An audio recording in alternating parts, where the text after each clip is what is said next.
E aí, pessoal, bem-vindo mais uma vez a você que veio aqui me acompanhar de pertinho, um pouquinho dessa minha trajetória, né, que eu quero compartilhar com cada um de vocês, com o maior intuito de poder te ajudar, talvez sair, se não já saiu, ou superar muitos dos traumas, dos desafios que você já teve, assim como eu, que não é fácil, né? Muitas das vezes leva muito tempo, como levou para mim, mas que é possível sim. Se você tiver força, fé, coragem, né? Você pode sim superar tudo isso, assim como eu superei. Enfim, vou te levar um pouquinho lá atrás, né? Quando eu tinha 15 para 16 anos e eu tive a minha primeira relação sexual com outro homem e, né, por incrível que pareça, foi uma coisa, eu não tinha nenhum conhecimento, não sabia, mas o sentimento que eu tive depois de ter essa relação foi o pior que eu já tive, né? Eu me senti tão sujo. E para muitos talvez seja até engraçado, mas para mim, naquele momento, né, com tudo que eu já tinha escutado na igreja, que eu acho que isso foi uma das piores coisas que aconteceu para mim e uma das coisas mais difíceis a poder me tirar da minha cabeça. Então, logo depois de ter essa relação sexual, eu me senti um pecador tão sujo. Eu fui para casa e é até engraçado, né? Você tomar um banho para tentar se limpar daquele pecado que você cometeu, né? E foi uma experiência muito ruim, porque a culpa, né? Eu acho que esse é o pior. A culpa era tão grande, né?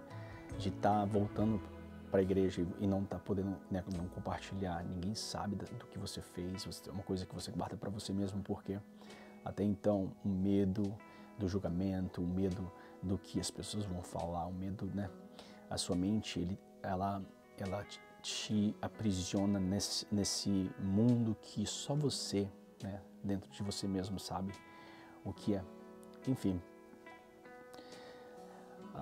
com o tempo passando, minha curiosidade aumentou cada vez mais e era uma luta constante comigo mesmo de repressão, né? Ali dentro da igreja, né, eu tentei me envolver o máximo possível, porque o meu ensinamento, o que eu aprendi era que ter esse sentimento que ninguém sabia não era correto perante Deus, e como consequência, se eu alimentasse aquele sentimento, eu não iria para o céu depois que eu morresse, né? Eu tinha um entendimento de que, consequentemente, o meu destino seria ir para o inferno. E viver daquela maneira, né, alimentando aquele sentimento, era totalmente errado, né? E aí não só isso, né? O que acontece comigo foi que o futebol foi a minha maneira de sair da minha cidadezinha, que era tão pequena, que todo mundo me conhecia, né? E ali naquela cidadezinha eu não tinha nenhum exemplo de pessoas gays, né, que viviam uma vida, né, que era respeitada, né? Eu via as pessoas sempre fazendo gozação, talvez de alguém que era meio feminino ou que era gay, não era levado tão a sério. E isso ajudou ainda mais a me manter fechado e não ter coragem de me assumir, né? De mostrar de falar para as pessoas que eu era gay. E aí, o meu único meio, né? Eu queria muito uma vida melhor, porque a minha família é uma família grande, eu sou adotado, né? Um dos 4 filhos que foram adotados, e ainda meus pais tiveram mais 4 filhos biológicos, então uma família muito grande, né? Os meios financeiros que a gente tinha não era possível, né? Meus pais não tinham dinheiro para poder me ajudar a fazer uma faculdade, para poder, né, fazer uma aula de inglês ou que seja, né, que era um pouco extra, né, Eles tinham, claro, eu sou muito agradecido a tudo que eles me deram, e eles tinham, né, dinheiro para manter a comida lá. A gente nunca passou fome, nunca teve nenhuma dificuldade nesse tipo, mas uma das coisas que eu sabia era que a minha irmã mais nova tinha uma deficiência, né, que praticamente ela sempre era uma criança e sempre foi uma criança, e isso tinha muitos gastos com ela, de remédio, né, gastos para tudo. Então eu sabia que o foco era ela, e isso me fez, né, a buscar coisas fora. E o futebol foi o meu meio de buscar uma vida melhor, tentar, porque até então tudo para mim, né, eu sonhava, tinha muitos sonhos, mas tudo para mim estava tão longe, né, tipo, como, né, naquele momento, como eu nunca imaginei que eu ia sair do país, que eu ia, né, ter, eu ainda não tinha essa imaginação, né, porque estava muito longe da minha realidade. Então, o futebol me tirou de lá, uma oportunidade para jogar no Rio de Janeiro por um time de empresários. E de lá, né, foi também uma maneira de eu poder tentar ter mais experiência, ou buscar alimentar um pouco mais a minha curiosidade, mesmo ainda assim estando culpado, me se sentindo culpado com aquele sentimento, né? E aí eu fui para o Rio aos 14 para 15 anos, ainda assim, né, não sabia nada do que era ser gay, não sabia nada daquele sentimento, não aceitava de maneira nenhuma que eu fosse gay, né, isso não existia para mim. Eu sabia que aquilo era, na minha mente, totalmente demoníaco, que não era, né, não era de Deus. E aí eu foquei completamente no futebol, né? Eu jogando, né, treinando, a gente morava em uma mansão, uma casa bem grande, né, que era uma estrutura para umas 60 crianças mais ou menos que jogavam para aquele time, e era toda uma rotina, e eu vi naquilo a minha oportunidade de uma vida melhor para mim, uma vida melhor para minha família, né?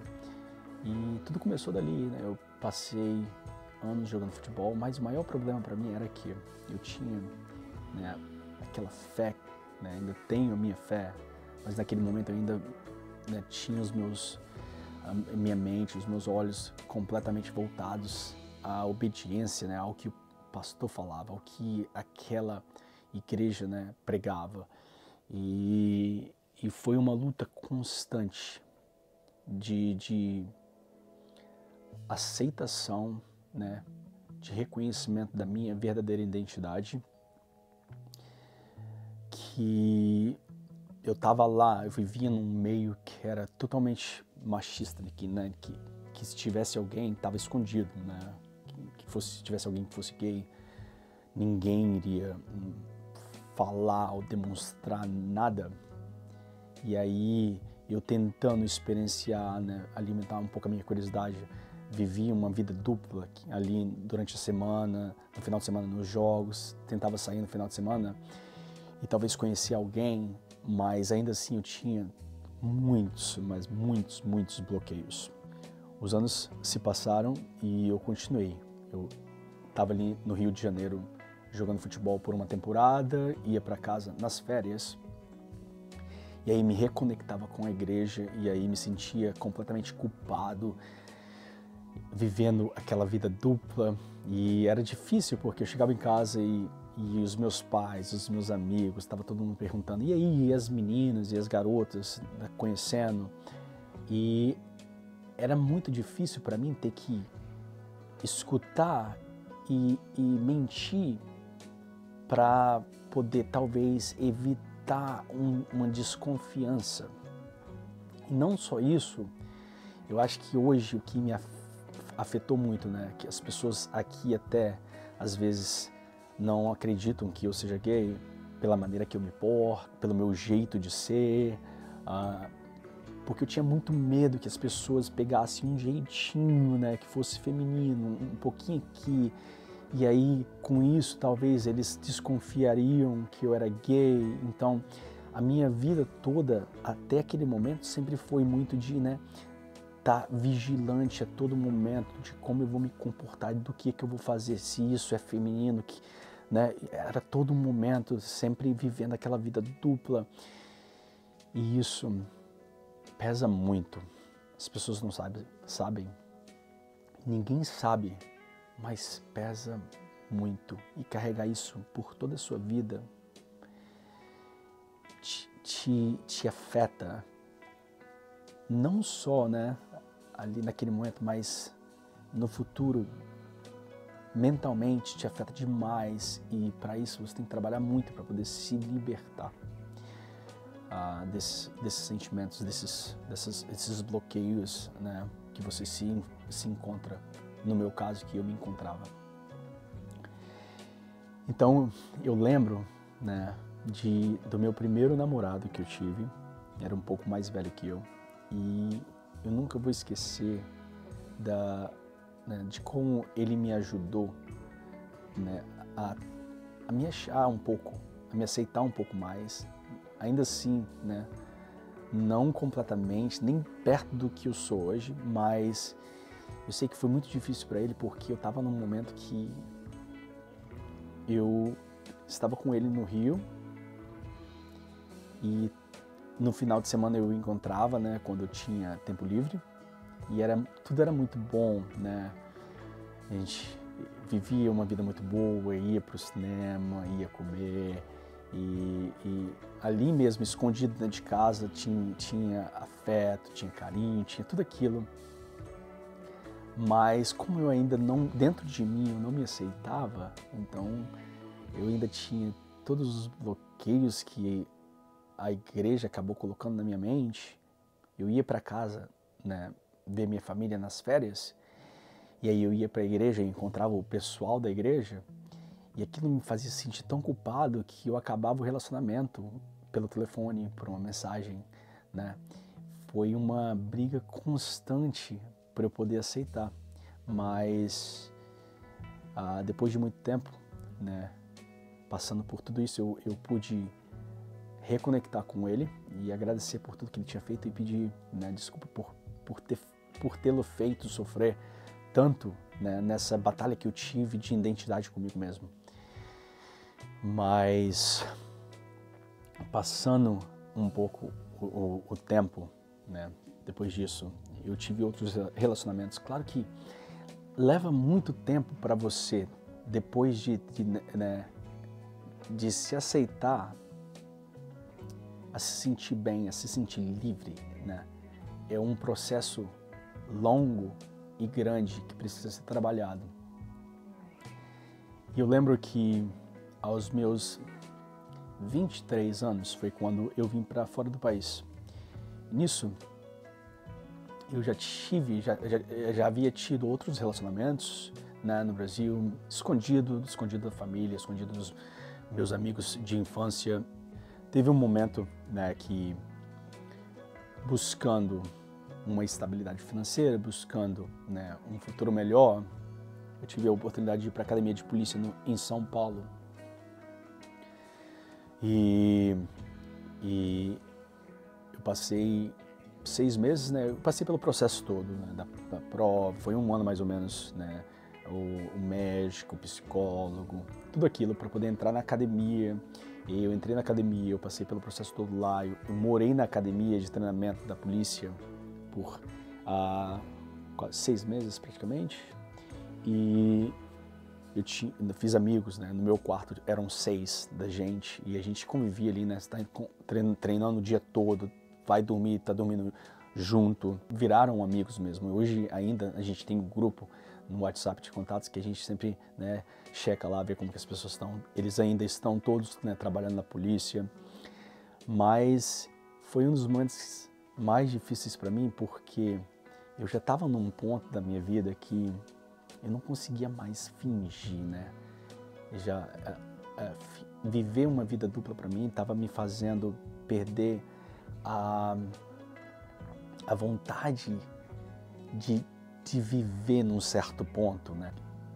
E foi muito difícil para mim porque eu já estava chegando num ponto que eu não estava mais feliz. Viver uma vida dupla estava tirando todas as minhas energias, né? Tá tendo que mentir para a família, tá tendo que mentir para os amigos, não tem ninguém, porque eu acho que essa foi a coisa mais difícil para mim, não ter ninguém para compartilhar o que você está sentindo. E não é culpa, eu não culpo ninguém, não culpo os meus familiares, eu não culpo os meus amigos. Era uma batalha que eu tinha comigo mesmo e que infelizmente eu não tinha coragem de me abrir, né? Infelizmente o medo me paralisava, o medo de ser julgado, o medo de não ser respeitado, o medo de ser gozado com a cara pela minha orientação sexual. Então eu não tinha, né, essa coragem de compartilhar e a minha vida era muito solitária.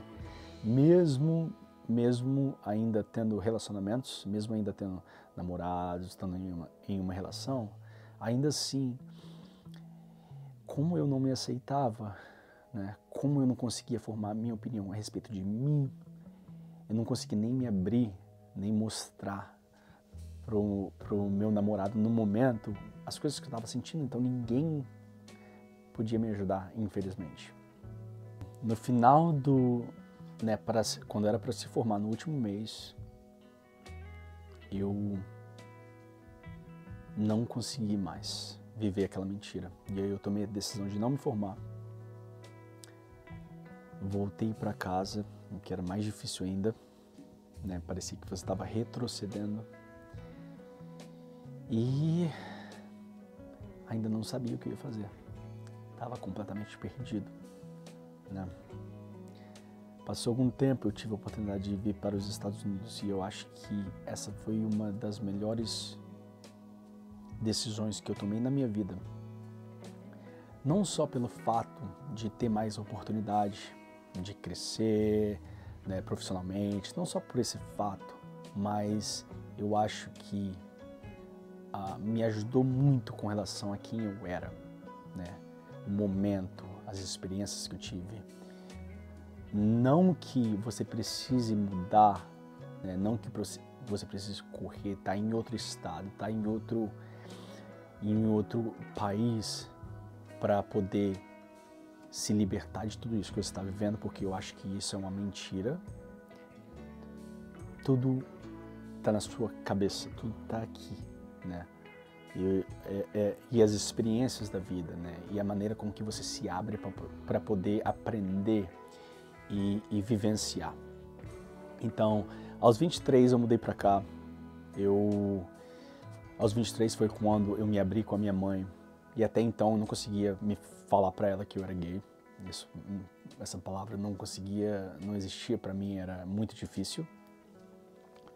Mas eu disse para ela como eu me sentia. Até então eu não tinha me aberto com o meu pai ou os meus irmãos, mas eu abri a minha vida para eles verem, né?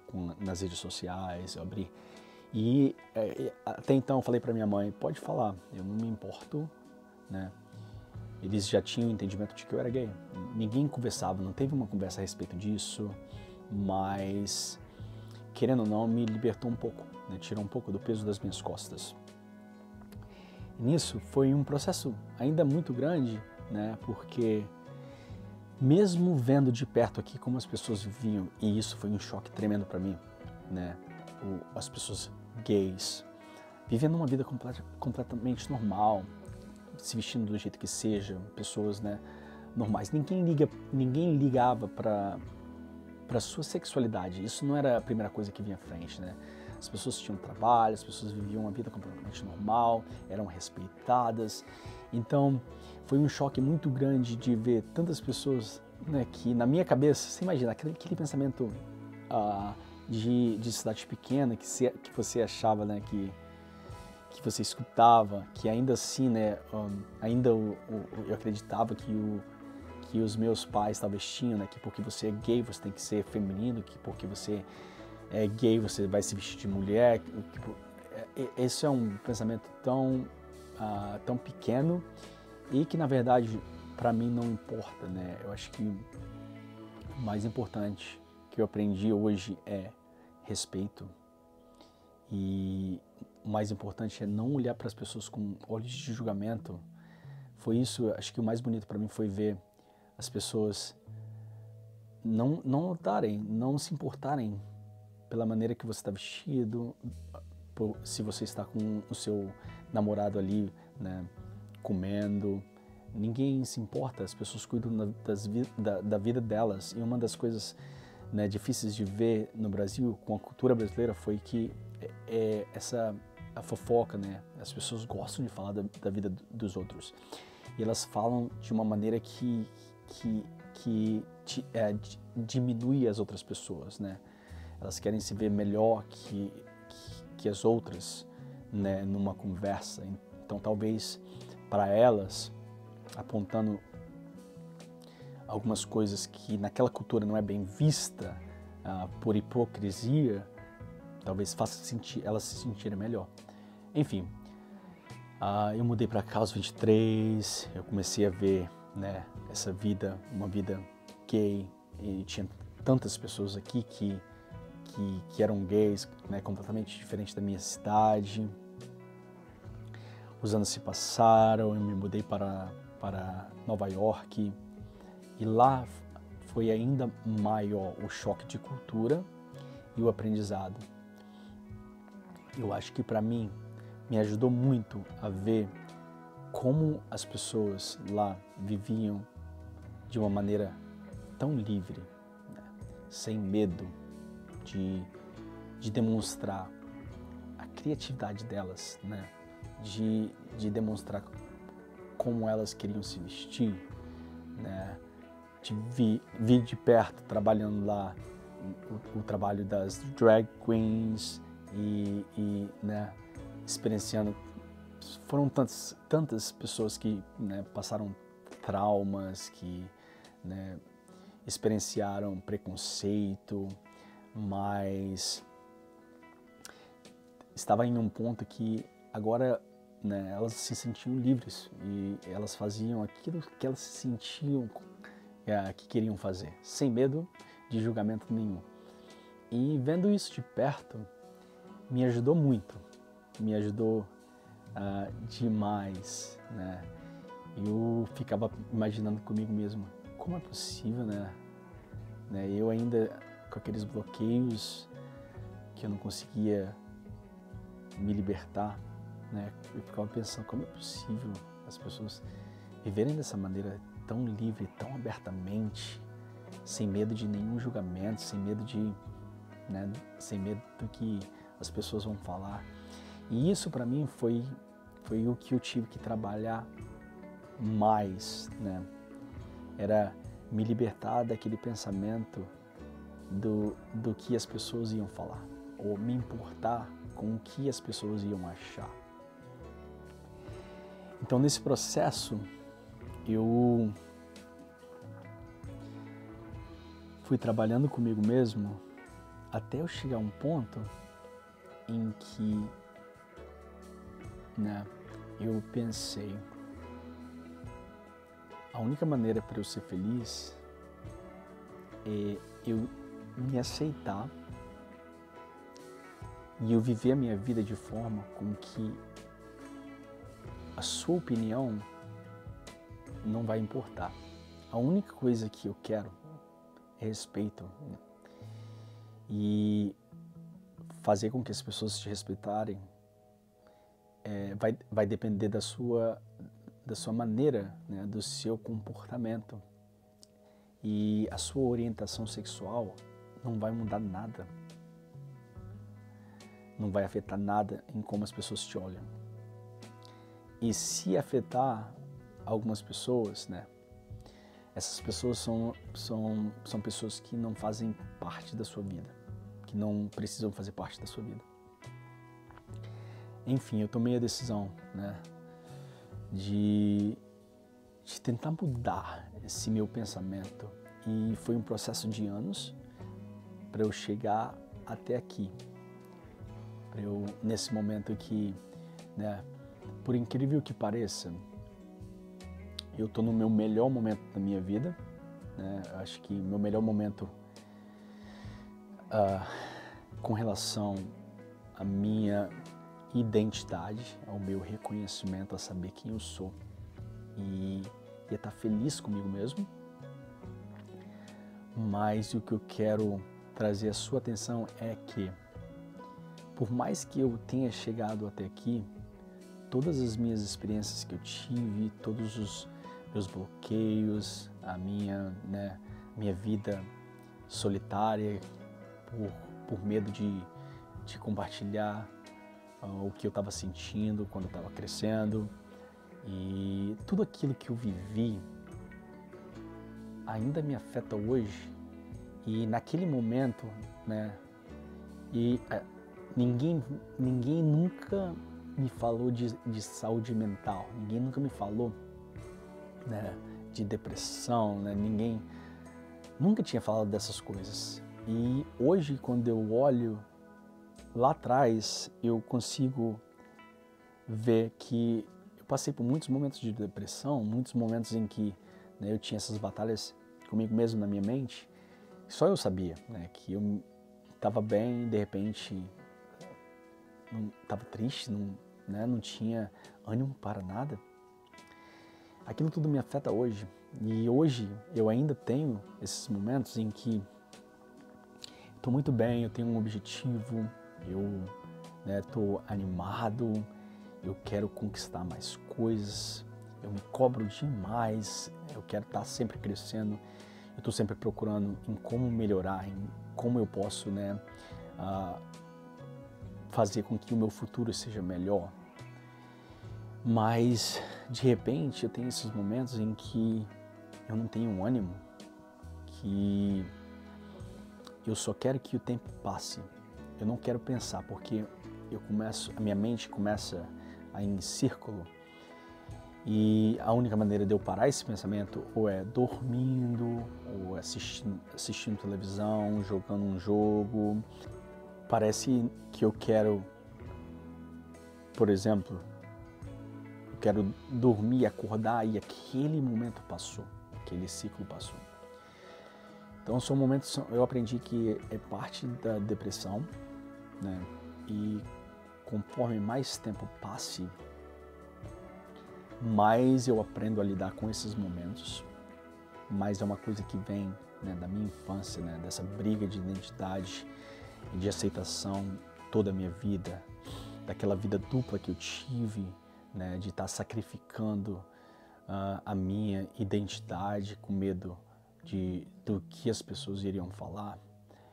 E conforme, né, o tempo vai passando, hoje eu sei a lidar melhor com esses momentos que eu tenho, mas é uma coisa que muitas das vezes é necessário, até falando para você, porque muitas das vezes sozinho você não vai conseguir lidar com isso, e é necessária a ajuda de um psicólogo, de um profissional que vai entender melhor aquilo que você está passando.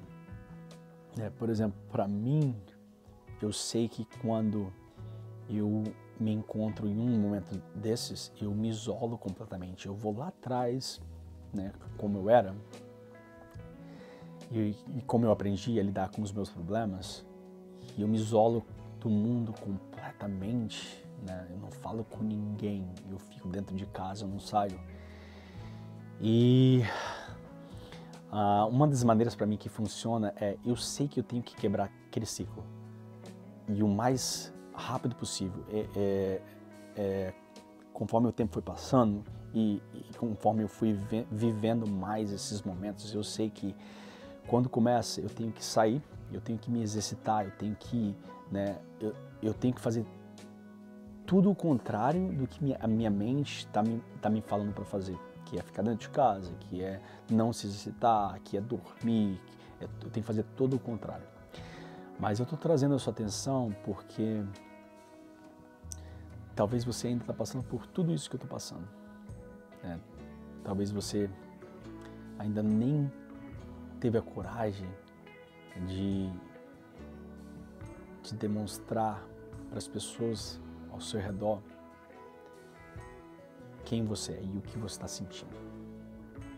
E eu sei que isso te faz viver uma vida muito solitária. Eu vivi essa vida. Mas eu quero que você saiba que